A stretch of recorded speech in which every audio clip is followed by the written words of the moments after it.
시온에 따라 크게 기뻐할지어다. 예루살렘에 따라 즐거이 부를지어다. 보라, 내 왕이 크게 임하시나니 내게 임하시나니 그는 공의로우시며 구원을 베푸시며 겸손하여서 나귀를 타시니 나귀의 작은 것 곧 나귀 새끼니라. 아멘. 이제 우리는 드디어 스가랴서의 3부로 넘어가게 됩니다. 다시 복습하자면 1장부터 6장까지는 일부예요. 이 일부에는 8가지의 환상을 하나님께서 보여주십니다. 그래서 그 환상 속에서 소망의 말씀을 주시고 또 경계의 말씀을 주시죠.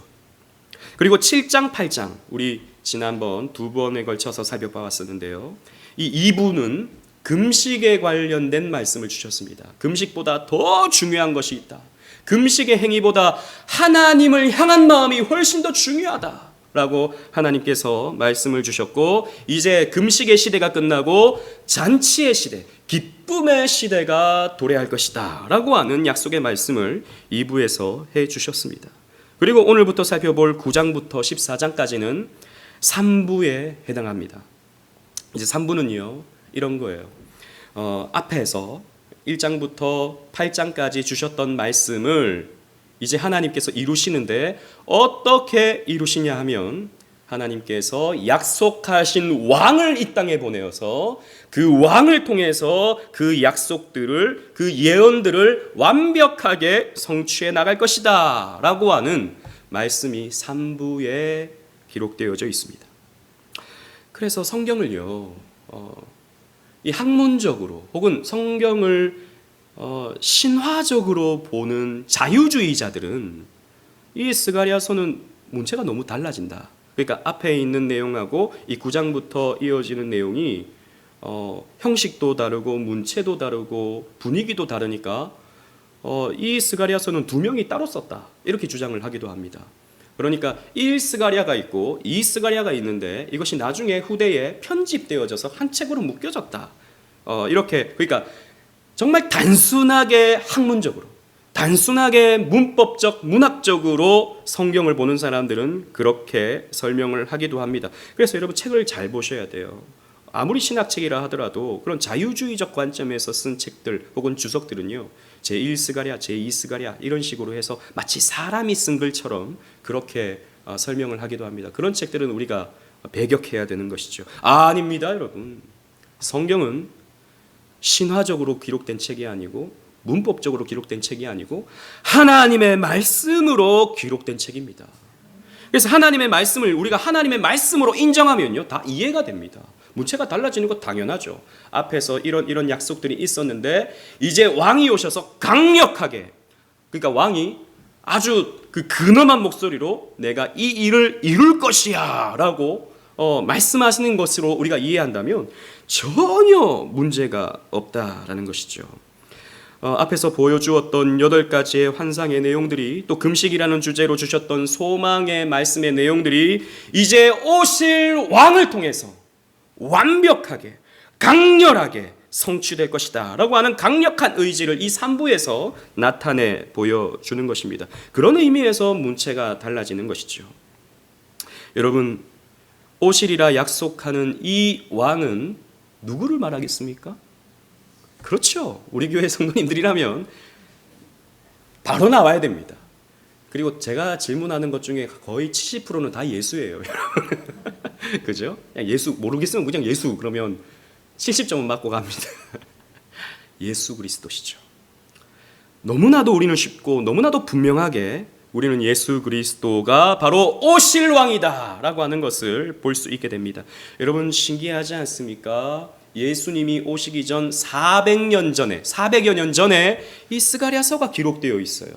그런데 여러분 이건요 우리가 그냥 기록되어 있으니까 그렇게 예언이 기록되어 있고 이렇게 성취되었나 보다라고 생각이 들지만, 여러분 예수님 시대의 사람들은 이 스가랴서를 보고 있었습니다. 이 스가랴서를 읽고 있었다고요. 그런데 이 말씀의 성취가 눈앞에서 이루어져요. 눈앞에서요. 그런데 어떤 사람들은 그걸 저분이 스가랴서에 예언된 왕이구나 라고 알아보는데 어떤 사람들은 못 알아봐요. 참 신기하죠. 못 알아봅니다. 이렇게 자세하고 이렇게 분명하게 기록되어 있고 예언되어져 있는데 그것을 완벽하게 예수님께서 성취해 가시는데 믿질 않습니다. 성령 받지 못한 사람들은 믿질 못해요. 이렇게 여러분 400년 전에 기록된 말씀인데 마치 예수님의 모습을 생생히 보는 것처럼, 마치 영화를 보는 것처럼 기록하고 있는 책이 바로 이 스가랴서 3부의 내용이다라는 것입니다. 오늘 9장을 보면요, 이 예언된 왕의 모습은 어떤 모습이냐 하면 용맹한 장군의 모습이에요. 용맹한 용사의 모습으로 그려집니다. 여러분, 고대의 왕들은 용사입니다. 그래서 다윗 보고 용사여 이렇게 말하지 않습니까? 여러분, 고대 왕들은 전쟁이 일어나면 가장 앞장서서 전쟁을 진두지휘해야 할 책임이 있어요. 그래서 나라를 지키고 나라를 다스려야 하는 것입니다. 마찬가지로 예수님은 우리의 왕이신데 용맹한 전사십니다. 용맹한 용사의 모습이십니다. 따라서 오늘 이 말씀을 통해서, 이 스가랴 9장의 말씀을 통해서 오시는 왕이 어떤 분인지 함께 살펴보면서, 또 우리에게 어떤 왕이 되어주시는지 함께 살펴보면서 은혜를 받는, 그래서 우리의 마음이 든든해지고 소망을 얻는 그런 시간으로 함께 은혜를 나누고자 합니다. 우리 1절 2절 함께 읽어보도록 하겠습니다. 제가 1절을 읽고 2절은 함께 읽겠습니다. 여호와의 말씀이 하드락 땅에 내리며 다메섹에 머물리니 사람들과 이스라엘 모든 지파의 눈이 여호와를 우러러 봄이니라. 시작. 그 접경한 하맛에도 임하겠고 두로와 시돈에도 임하리니 그들이 매우 지혜로움이니라. 아멘. 여호와의 말씀이 이방 땅에 내립니다. 먼저 하드락 땅에 내린다라고 기록되어 있는데 이 땅이 어떤 땅인지 사실 자세히 알 수가 없어요. 왜냐하면 하드락이라고 하는 지명이 오늘 이 본문에서만 나타나고 있거든요. 그래서 이 하드락이 구체적으로 어느 땅인지는 알 수 없어요. 그런데 신학자들이 그래서 연구를 하죠. 연구를 하는데 아마도 북부 시리아 북부, 저 가나안 땅 저 북쪽 위쪽에 있는 옛 아수르 지역에 하타리카라고 하는 성읍이 있어요. 하타리카. 그러니까 하타리카를 하드락으로 표시하지 않았을까, 이렇게 신학자들이 추측을 합니다. 왜 그렇게 보냐 하면 지금 이 도시들을 쭉 훑어가고 있는데 저 북쪽에서부터 남쪽을 향해서 쭉 훑어가고 있거든요. 그래서 제일 북쪽에 있는 하타리카가 아마도 하드락이 아닐까, 이렇게 추측해 볼 수 있는 겁니다. 자, 하드락이 나오고요. 그 다음에 어떤 도시가 나오면 다메섹이 나오죠. 다메섹. 여러분, 다메섹은 지금도 있습니다. 저 시리아의 다마스쿠스가 이 다메섹이에요. 얼마 전에 시리아에 지진이 났을 때도 큰 피해를 입었던 도시 이 다마스쿠스가 이 다메섹입니다. 이 사도 바울도 이 예수 믿는 사람들을 잡으러 가다가 이제 다메섹으로 가는 길에서 예수님을 만나지 않습니까? 그 다메섹이에요. 즉 가나안 땅 북부 지역이죠. 자, 이 북부 지역부터 남쪽까지 쭉 이어집니다. 그리고 이어지는 지명을 보면 하맛이 나오고 두로가 나오고 시돈이 나오죠. 이 두로와 시돈은 성경에 많이 나옵니다. 왜냐하면 가나안 땅 바로 위에 있거든요. 지금의 레바논 지역, 그 백향목이 이렇게 우뚝 서 있는 그 레바논 지역을 말합니다. 근데 성경을 보니까 3절에 보면 두로는 자기를 위하여 요새를 건축하며 은을 티끌같이 금을 거리에 진흙같이 쌓았도다 라고 하고 있습니다.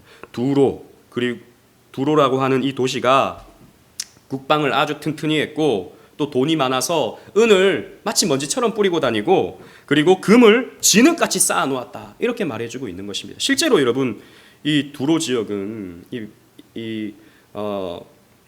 레바논 지역은요, 이전에 바벨론이 침공해 왔을 때도 이 두로 지역은 정복하지 못했어요. 왜냐하면 강력한 요새를 구축하고 있었기 때문이에요. 이 성경이 그렇게 지금 말하고 있지 않습니까? 그래서 바벨론이 침공해 왔을 때도 이 두로는 어떻게 할 수 없었어요. 게다가 이 두로 지역은 지중해 연안의 도시인데 여러분, 이 레바논 지역이요, 딱 보면 유럽 지역과 아프리카 지역과 아시아 지역에 딱 그 맞물리는 지역이죠. 이 가나안 땅이 그렇습니다. 그러다 보니까 중개 무역으로 큰 돈을 벌었던 도시가 이 두로 지역이었습니다. 그러니까 은을 티끌같이 금을 진흙같이 쌓아놓았다라고 말하고 있는 것이죠. 그리고 그 뒤에 이어서 여러분 다음 절의 말씀을 쭉 살펴보면 어디가 나오냐 하면 블레셋 지역이 나와요. 블레셋 지역. 저 밑으로 이제 다음 절을 보시면 아스글론이 나오고 가사가 나오고 에글론이 나오고 아스돗이 나옵니다. 여러분 우리 사사기 살펴볼 때 이 도시들을 쭉 살펴본 적이 있었거든요. 즉 이곳은 블레셋 지역입니다.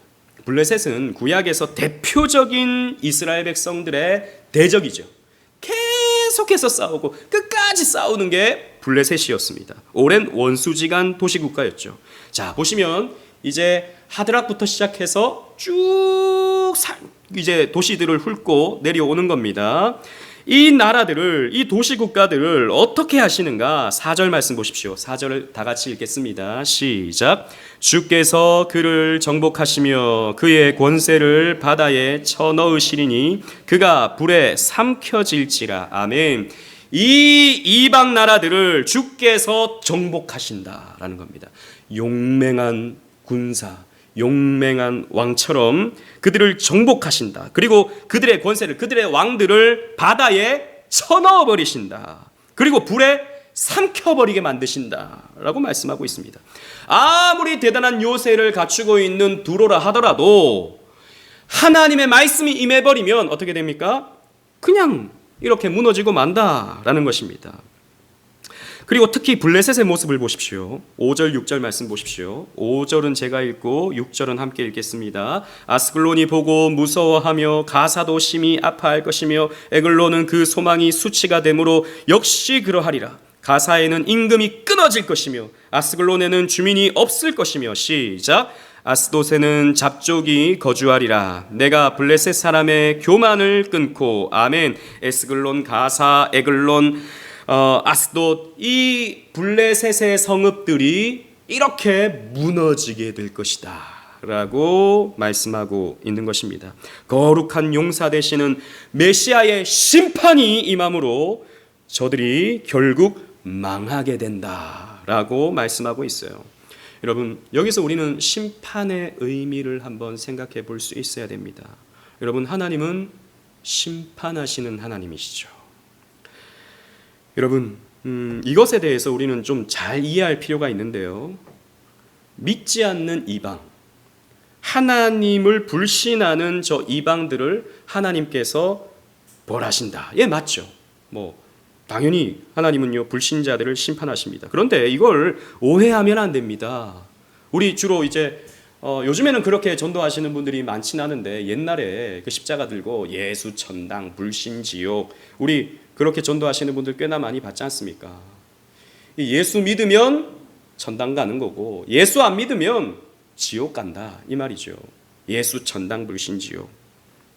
그런데 여러분, 이런 식으로 심판을 생각하면 예수님을 안 믿었기 때문에 심판받는다, 맞는 말이지만 이렇게 여러분 우리가 머릿속에 심판을 이해하게 되면 많은 오해가 생깁니다.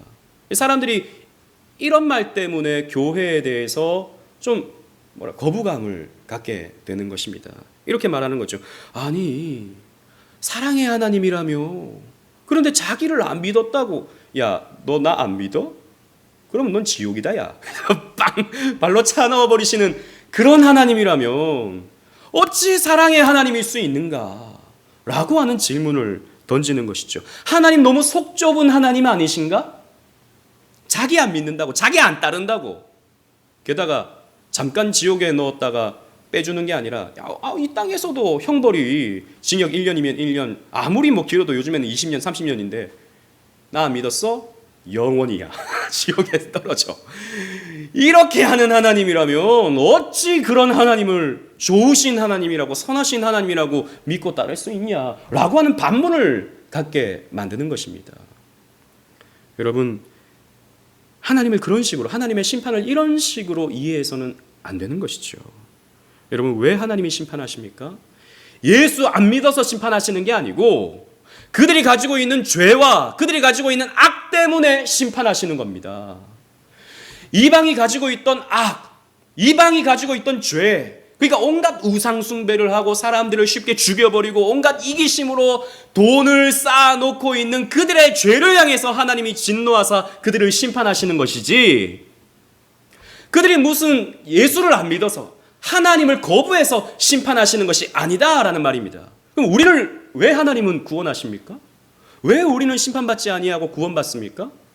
우리의 죄가, 아까 우리 고백했던 것처럼 우리의 죄가 그리스도의 보혈로 가리워졌기 때문에 우리는 구원받는 겁니다. 우리의 죄가 예수 그리스도의 대속으로 말미암아 다 그 죄값이 치러졌기 때문에 우리에게는 심판이 없는 거예요. 그래서 여러분, 심판이라고 하는 것은 하나님이 속 좁게 나 믿었으니까 너 심판이야 이런 것이 아닌 것입니다. 죄에 대해서 하나님은요, 공의를 나타내시는 거예요. 죄에 대해서 하나님은 당신의 그 공의로우심이 죄와 부딪히며 스파크가 일어나서 심판으로 나타날 수밖에 없는 것입니다. 그래서 여러분, 오늘 말씀이 이렇게 시작하지 않습니까? 1절에 보면 말씀이 그들에게 임했다. 말씀이 하드락에, 말씀이 다메섹에, 말씀이 이방에 임했더니 어떤 일이 일어납니까? 심판이 일어나는 거예요. 공의로우신 말씀이 죄와 만나면 거기에는 반드시 심판이 일어나게 되어 있는 겁니다. 둘 중에 하나예요. 그 말씀을 받아들이든지 아니면 그 말씀을 거부하든지. 받아들이는 자에게는 은혜가 임하지만 그것을 거부하는 자에게는 심판이 임하게 되는 겁니다. 왜요? 죄를 해결받지 못하기 때문에. 말씀은 죄를 드러나게 해주죠. 여러분들이 이렇게 수요예배 때 말씀을 또 듣잖아요. 여러분들이 또 매일매일 성경을 읽잖아요. 묵상하잖아요. 그러면 여러분들은요, 한편으로는 너무 기쁘고 감사하지만 또 한편으로는 괴로워요. 괴롭습니다. 왜요? 옛날에 내가 쉽게 하던 그것이 죄라는 걸 알게 되는 거예요. 옛날에는 그걸 하는데 아무렇지 않았는데 말씀을 듣고 보니까 아이고, 그게 죄였네. 옛날에는 그게 좋은 일인 줄 알았어요. 잘하는 것인 줄 알았어요. 그런데 그게 죄였어. 이것도 죄, 이것도 죄, 이것도 죄, 이것도 죄. 다 죄네. 이걸 우리는 발견하게 되는 겁니다. 그래서 우리가 말씀을 가까이 하면 가까이 할수록, 말씀을 우리가 들으면 들을수록 죄에 대한 분별이 생겨나게 돼요. 그래서 선택을 해야 됩니다. 내가 하나님의 말씀을 따를지 아니면 내가 하고 싶은 대로 살지. 이 분별이 생기니까 괴로워요. 여러분, 이런 경험 해보신 적 있으십니까? 신앙생활 하는데 이제 신앙이 깊어지면 깊어질수록 뭔가 좀 고민이 더 생기고 뭔가 좀 마음속에 이 찝찝한 이런 느낌. 사실 그게 거룩한 마음이거든요. 거룩한 싸움이거든요. 그런데 인간적으로 생각하면 참 괴로움이 생기는 그런 것이 있는 거죠. 그래서 선택을 해야 됩니다. 말씀의 분별을 따라 내가 죄인임을 깨닫고 나의 소망은 예수 그리스도밖에 없구나, 이걸 붙드는 자에게는 하나님의 긍휼이 임하지만 말씀의 분별을 무시하고 여전히 자기 뜻대로 살아가려고 하는 자에게는 그 죄가 가리워지지 않기 때문에 그 죄로 말미암아 심판을 받을 수밖에 없다라는 것입니다. 따라서 하나님이 결코 이방인 불신자들에게 마치 화풀이 하듯이 나 믿어 너희 다 심판이야 이렇게 심판을 내리시는 것이 아니라는 것입니다. 그들이 선택한 거예요. 그들은 형벌받기를 선택한 겁니다. 아니, 싫어. 나 하나님 말씀 싫어. 나는 내 뜻대로 계속 살래. 나는 내 생각대로 계속 살래. 라고 그렇게 선택한 자가 선택한 결과를 맞이하는 것이 바로 심판이다 라는 것이죠. 그래서 실제로 이 하드락, 다메섹, 하맛, 두로, 시돈, 그리고 여러 블레셋의 이 나라들은요, 나중에 이 스가랴가 활동한 이후에 초토화됩니다. 어떻게 초토화되냐 하면 헬라 제국이 일어나서, 알렉산더 제국이죠. 알렉산더 제국에 의해서 이런 도시국가 나라들이 초토화됩니다. 이전까지는 페르시아는 좀 이렇게 자치권을 줬어요. 페르시아는 자치권을 줘서 나름대로 이렇게 이전의 이름을 갖추고 이전의 모습을 갖추고 자신들이 원하는 신을 믿도록 다 이렇게 허용해 줬습니다. 그러나 알렉산더는 그렇게 하지 않았죠. 완전히 초토화시켜버렸죠. 그리고 그 헬라 제국에 의해서 완전히 그냥 이전의 모습을 다 없애버리게 된 것입니다. 그래서 어떤 신학자들은 그럼 메시아가 그 오리라 한 왕이 알렉산더인가? 뭐 이렇게 보는 자유주의 계열의 신학자들도 있어요. 그렇지 않죠. 우리는 어떻게 봐야 됩니까? 아니, 왕을 보내어서 이들을 심판하신다고 했는데 결국에는 이런 알렉산더가 심판한 거니까 알렉산더가 메시아란 말인가? 이게 아니고요. 하나님이 당신의 심판을 이루어 가시는데 이런 불신 왕을 들어서 심판을 해 나가시는 겁니다. 얼마든지 하나님은 역사 속에서 그렇게 하시기도 하셨죠. 하나님의 말씀은 이런 방식을 통해서 성취가 되는 것입니다. 아무튼 하나님은 이렇게 심판하시는데 또 동시에 하나님은 긍휼을 잊지 않는 하나님이십니다. 하나님은 이방을 심판하는 중에도 긍휼을 베푸십니다. 7절 말씀 우리 다 같이 한번 읽어보겠습니다. 7절입니다. 시작.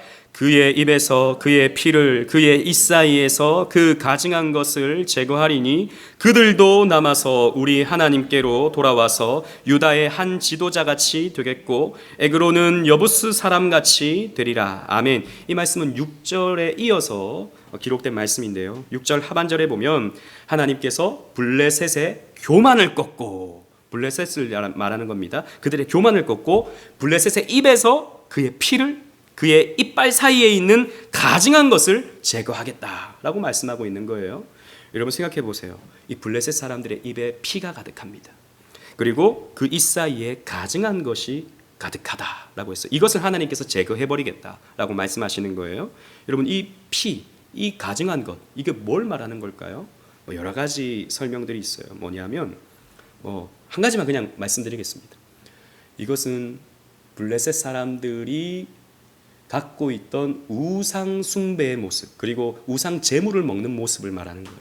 그들은 제물을, 그러니까 다곤 신이라든지 이 블레셋 사람들이 섬기는 신들에게 제물을 바치고 핏째 제물을 먹었습니다. 핏째.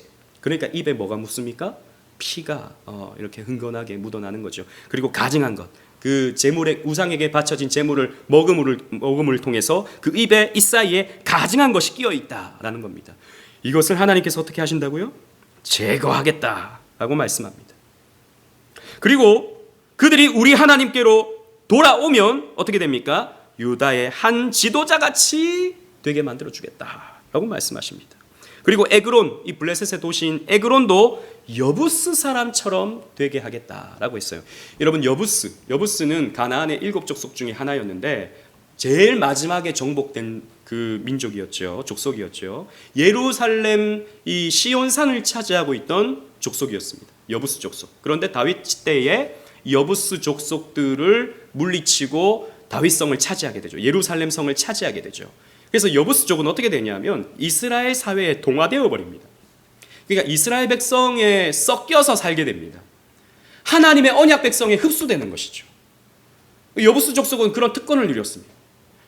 블레셋도 마찬가지다라는 겁니다. 그들이 하나님을 거부하면 그들은 심판을 받지만 하나님을 인정하고 그들의 입 사이에 있는 그 우상 제물을 빼버리고 그 피 묻은 것을 닦아내고 그들이 하나님께로 돌아오면 유대 백성들처럼 그들도 언약에 참여하게 만들어주겠다.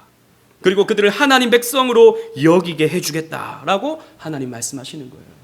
그래서 하나님은 언제나 창세기부터 요한계시록까지 유대인만 구원하시는 하나님이 아닙니다. 유대인만 선민이 아니에요. 이 블레셋 가운데서도 택한 백성이 있는 겁니다. 그들에게도 구원의 길이 열려져 있어요. 하나님은요, 긍휼의 하나님이십니다. 심판하시지만 또 동시에 긍휼을 내미시는 하나님이세요. 그래서 이 긍휼을 붙잡는 자는 어떻게 됩니까? 예수 그리스도의 이름을 붙드는 자에게는 어떻게 됩니까? 구원이 찾아오게 되는 것입니다. 하나님은 이렇게 사랑이 많으세요. 하나님은 이렇게 긍휼이 많으신 하나님이십니다. 그렇습니다. 하나님은 언제나 긍휼을 베푸십니다. 진노 중에라도 긍휼을 잊지 아니하시는 하나님이세요. 그래서 하나님은 우리의 왕 되시는 메시아를 보내어서 우리를 보호하십니다. 8절에 이렇게 기록되어 있습니다. 다 같이 읽겠습니다. 시작. 내가 내 집을 둘러 진을 쳐서 적군을 막아 거기에 왕래하지 못하게 할 것이라. 포악한 자가 다시는 그 지경으로 지나가지 못하리니 이는 내가 눈으로 친히 봄이니라. 아멘. 내가 내 집을 지키겠다라고 하나님 말씀하세요. 내 나라를, 하나님 나라를 지키겠다. 그래서 진을 쳐서 적군을 막아서 거기에 왕래하지 못하도록. 여러분, 이 나라는요 이스라엘 왕국을 말하는 게 아닙니다. 그렇죠? 여러분, 하나님이 다윗에게 약속하신 내가 너를 통해서 내 씨를 통해서 왕국을 세우는데 그 나라가 영원히 견고하겠다라고 했지 않습니까? 이것은요 유다 왕국을 말하는 게 아닙니다. 무슨 왕국을 말하는 거죠? 메시아 왕국을 말하는 겁니다. 그리스도의 나라를 말하는 거예요. 하나님 나라를 말하는 겁니다. 하나님 나라를 내가 지켜서 결코 사탄이 하나님 나라를 틈타지 못하도록, 세상이 하나님 나라를 무너뜨리지 못하도록 내가 지키겠다라고 하나님께서 말씀하고 있는 것입니다. 그래서 포악한 자가 다시는 그 지경으로 지나가지 못하리니 이는 내가 눈으로 친히 봄이라. 불꽃 같은 눈동자로 당신의 백성들을 지키겠다라고 하나님께서 말씀하고 있는 것입니다. 그래서 하나님은 우리에게 왕을 보내어 주시는데 그 왕이 어떤 모습이냐? 첫 번째, 겸손의 왕입니다. 9절 말씀 우리 다 같이 한번 읽어보도록 하겠습니다. 9절입니다. 시작. 시온에 따라 크게 기뻐할지어다. 예루살렘에 따라 즐거이 부를지어다. 보라, 내 왕이 내게 임하시나니 그는 공의로우시며 구원을 베푸시며 겸손하여서 나귀를 타시나니 나귀의 작은 것 곧 나귀 새끼니라. 아멘. 여러분, 이제 이 본문은 승리의 왕으로 예루살렘에 입성하여 하나님 왕국을 다스리는 메시아에 대해서 묘사를 해주고 있는 거예요. 그는 공의롭고 그는 구원을 베풀며 그는 겸손한 왕이다 라고 말씀하고 있어요. 공의와 구원, 이것은 앞에서 우리 살폈습니다. 그죠? 공의로 심판하시고 그리고 또 긍휼을 베풀어서 구원하시는 왕이세요. 그 다음에 겸손의 왕이죠. 어떻게 겸손하시냐? 이 왕은요 나귀를 타고 입성하십니다. 여러분, 원래 왕은 나귀 잘 안 타요. 왜요? 폼이 잘 안 나니까. 우리도 여러분 생각해 보세요. 백마가 있어요. 백마. 아주 멋진 백마. 그리고 당나귀가 있어요. 당나귀는 주로 슈렉 이런 데 나오잖아요. 말하는 당나귀, 조금 우스꽝스러운 당나귀. 여러분 뭐 타시겠습니까? 백마 타고 싶죠. 그죠? 제주도 가면 우리 백마 타고 싶잖아요. 말 타고 싶어요. 저도 좀 멋지게 탄다면 말 타고 싶어요. 여러분, 이것보다 좀 더 현실적으로 그랜저가 있고 티코가 있어요. 티코 모르는 사람이 없죠? 티코가 있어요. 뭐 타시고 싶으세요? 그랜저 타고 싶죠. 저도 그랜저 타고 싶어요. 티코 별로 타고 싶지 않아요. 네. 그런데 이 비교는요 딱 그렇습니다. 원래 왕은 개선 장군은 백마 타고 입성하는 거예요. 여러분, 로마 시대 때 그런 영화, 여러 가지 그런 배경을 다루고 있는 그런 영화를 보십시오. 개선 장군들은 항상 백마를 타고 꽃비가 뿌려지는 가운데서 등장을 하죠. 그런데 이 왕은, 오시는 왕은 나귀를 타고 입성을 해요. 초라한 모습이죠. 게다가 어른 나귀도 아니에요. 나귀 새끼. 나귀 새끼를 타고 입성한다 라고 말하고 있다는 것입니다. 여러분, 이 왕은요 세상적으로 권력이 있는 그런 왕이 아니다라는 것입니다.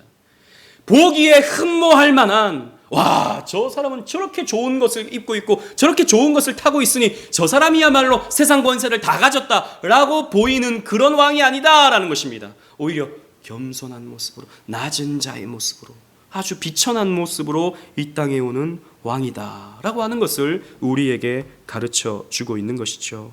여러분, 왜 이 왕은 비천한 모습으로 올까요? 왜 이 왕은 초라한 모습으로 올까요? 좀 힘 있는 자의 모습으로 와야 사람들이 보고 우와 할 것 아닙니까? 그냥 별 볼 일 없는 모습으로 오면 사람들이 에이 이럴 것 아닙니까? 왜 근데 비천한 모습으로 오죠? 비천한 우리와 함께 하시기 위해서, 가난한 우리의 마음을 누구보다도 더 잘 이해하시기 위해서 우리의 왕은 이렇게 낮아지시기를 부끄러워하지 않으십니다. 그래서 예수님이 이 말씀을 이루고자 예루살렘의 마지막에 입성하실 때, 고난을 당하시기 위해서 마지막에 입성을 하실 때 이 말씀, 스가랴의 말씀을 일부러 성취하시죠. 여러분 성경을 한번 찾아보실까요? 마태복음 몇 장인지 제가 기록을 해놨네요.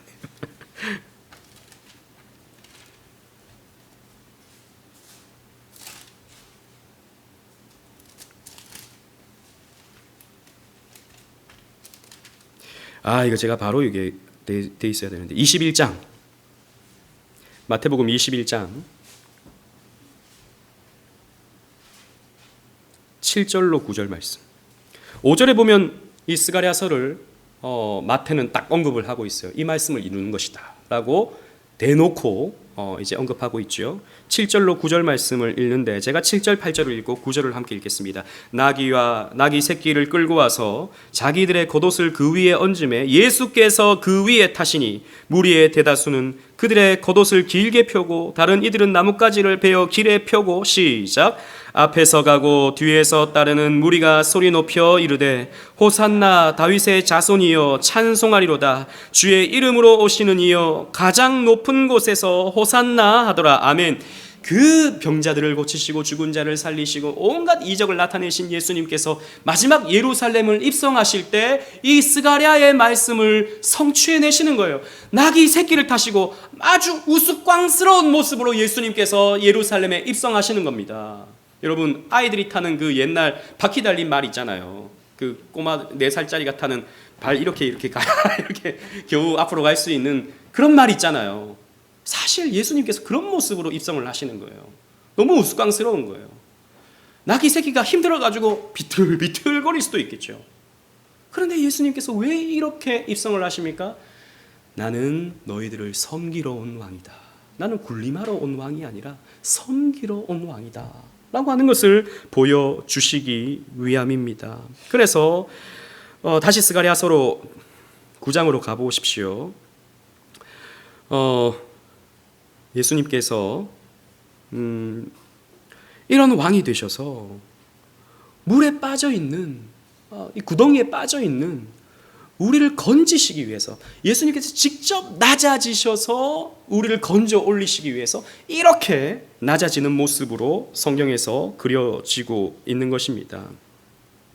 그리고 이 왕은 어떤 왕입니까? 둘째로 평화의 왕입니다. 10절 말씀 우리 다 같이 한번 읽도록 하겠습니다. 10절입니다. 시작. 내가 에브라임의 병거와 예루살렘의 말을 끊겠고 전쟁하는 활도 끊으리니 그가 이방 사람에게 화평을 전할 것이요 그의 통치는 바다에서 바다까지 이르고 유브라데 강에서 땅끝까지 이르리라. 아멘. 이 왕은 전쟁을 그치게 하고 화평을 전하는 왕입니다. 그래서 말을 끊어버리고 전쟁하는 활도 끊어버리고 화평을 전한다라고 말씀하고 있죠. 여러분 전쟁은 언제 그쳐집니까? 전쟁은요 우리 사이좋게 잘 지내자 악수한다고 전쟁이 그쳐지는 게 아니에요. 전쟁은요 강력한 힘이 있을 때 전쟁은 그쳐지는 겁니다. 그래서 우리나라가 강력한 안보 태세를 갖추고 있을 때 북한이 우리를 함부로 쳐들어올 수 없죠. 함부로 쳐들어왔다가 자기가 된통당하는데 강력한 국방을 갖는 것이 전쟁에 있어서 가장 필요한 것입니다. 여러분 예수님께서 우리의 낮은 자의 모습으로 우리를 다스려 주시는데 우리를 말씀으로 강력하게 다스려 주시는 거예요. 당신의 권세와 당신의 힘으로 그리고 사탄 마귀의 권세를 다 끊어버리시고 우리가 화평할 수 있도록 우리의 삶을 지켜주십니다. 여기서 중요한 것은 여러분들이 예수님의 그 강력한 다스림, 그 말씀의 다스림을 여러분들이 받아야 평안이 생기지. 여전히 여러분들은 저 세상을 쳐다보고 여전히 내 생각과 내 판단에 따라서 살려고 아등바등 애를 쓰잖아요. 그러면 이게 충돌을 합니다. 이게 충돌을 해서 우리의 삶이 더 불안해져요. 우리의 삶이 더 혼란스럽습니다. 여러분 단순하게 살아야 돼요. 우리는 그리스도인들은 단순하게 살아야 됩니다. 하나님의 말씀이 가라 하면 가는 거예요. 그냥 하나님의 말씀이 멈추라면 멈추는 겁니다. 그렇게 살면 시원해요. 그런데 거기에 가다가 이거 예수님 말씀이라도 이거 가다가 뭐 망하는 거 아니야? 구렁텅이 있는 거 아니야? 이렇게 생각하면 가는 것도 아니고 안 가는 것도 아니고, 그러니까 우리의 삶에 평안이 없는 겁니다. 예수님의 강력한 통치를 받아야 돼요. 말씀을 통해서 우리가 어떻게 살아야 할지 주님께서 다 가르쳐 주셨습니다. 나머지는 기도하면서 우리가 결정하면서 살면 되는 거예요. 우리 하나님의 뜻에서 공부하는 것처럼 그렇게 살면 되는 겁니다. 그래서 우리가 이 평화의 왕의 다스림을 받아서 우리는 평안을 누려야 돼요. 우리 주님께서 그렇게 약속하셨습니다. 주보를 보십시오. 순서지를 보십시오. 요한복음 14장 27절 말씀입니다. 우리 다 같이 읽겠습니다. 시작. 평안을 너희에게 끼치노니 곧 나의 평안을 너희에게 주노라. 내가 너희에게 주는 것은 세상이 주는 것 같이 아니하니라. 너희는 마음에 근심하지도 말고 두려워하지도 말라. 아멘. 여러분, 우리가 근심하지 않고 두려워하지 않을 수 있는 가장 중요한 것은 주님의 말씀을 따르는 것입니다. 주님의 말씀을 따를 때 우리는 평안할 수 있어요.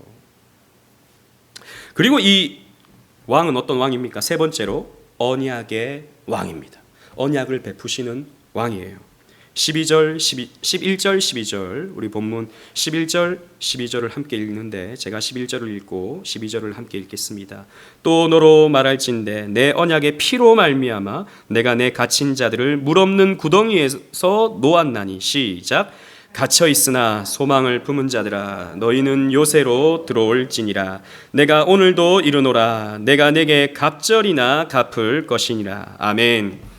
뭐라고 말씀하시죠? 내 언약의 피로 말미암아 내가 내 갇힌 자들을 물 없는 구덩이에서 건져냈다, 놓았다. 건져냈다는 말입니다. 우리의 왕은 언약을 베푸시는 왕입니다. 말과 행동이 다르지 않아요. 우리 왕은 말씀하시면 그 말씀을 반드시 이루시는 왕입니다. 우리의 왕은 신실한 왕이에요. 어떻게 언약하며 하면 피로 언약합니다. 즉 생명을 걸고 언약을 하세요.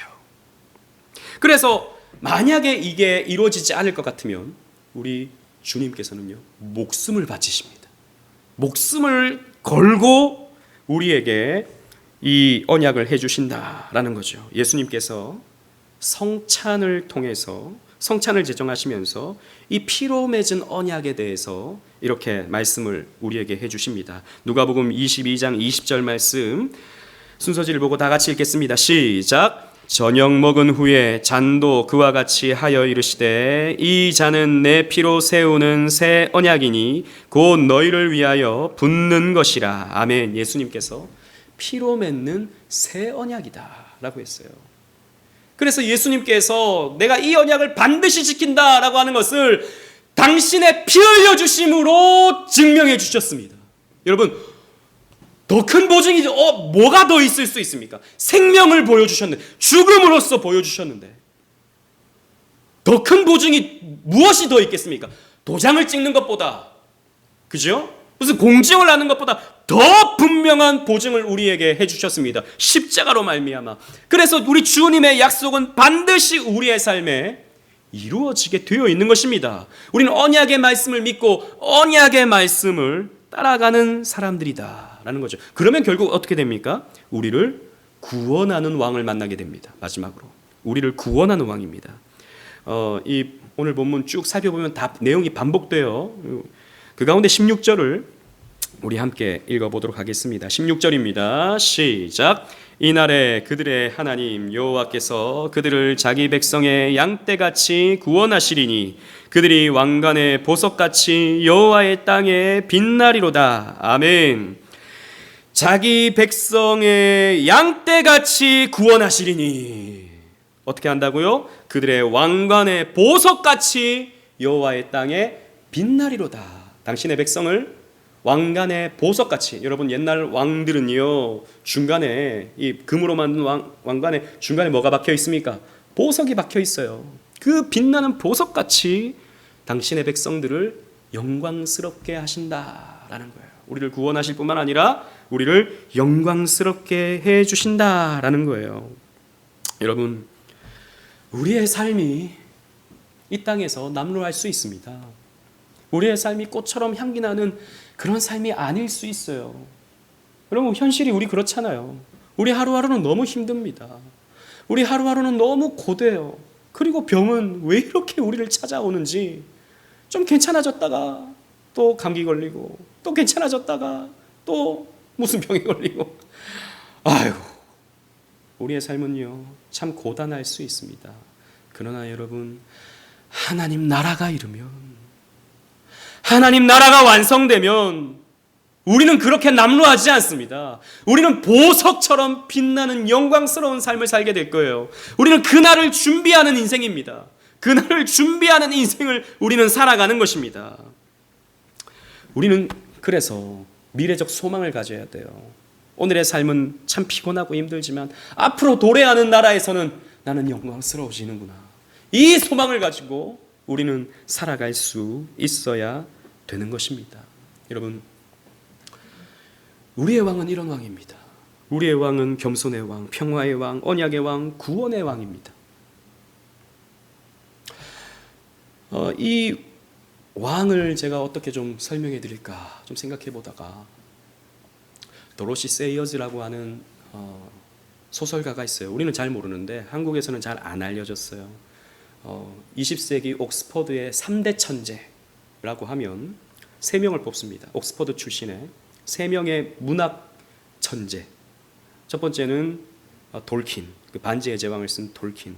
두 번째는 C.S. 루이스, 우리 그 나니아 연대기를 쓴 C.S. 루이스. 그리고 세 번째가 도로시 세이어즈입니다. 이 사람의 소설은 우리가 잘 몰라요.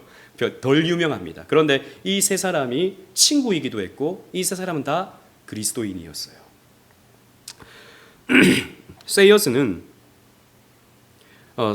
추리 소설을 참 잘 썼습니다. 근데 모든 추리 소설의 주인공이 피터 웜즈라고 하는 사람이에요.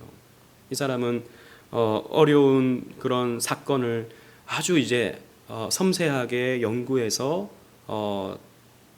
그리고 또 탐구를 하고 탐정을 해서 어려운 사건을 해결하는 그런 탐정입니다. 그런데 이 피터 웜즈는 오랫동안 미혼 남성으로 이렇게 그려져요. 그러다가 이제 이 소설 후반이 되면 해리엇 베인이라고 하는 여성이 등장해서 그 피터 웜즈와 같이 이렇게 사랑을 나누게 돼요. 이 해리엇 베인이라고 하는 이 소설 속의 여인은 별로 이쁘지도 않아요. 그리고 옥스퍼드를 첫 번째로 졸업한 여인으로 그려집니다.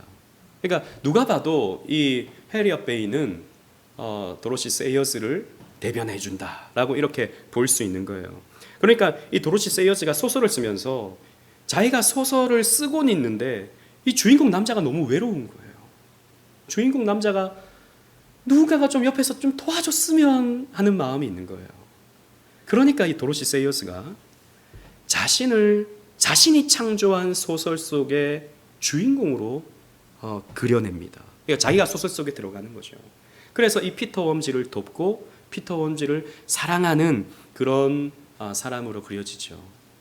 자기가 사실 소설가는 창조자지 않습니까? 그 세계 안에서는 자기가 마음대로 이렇게도 할 수 있고 저렇게도 할 수 있잖아요.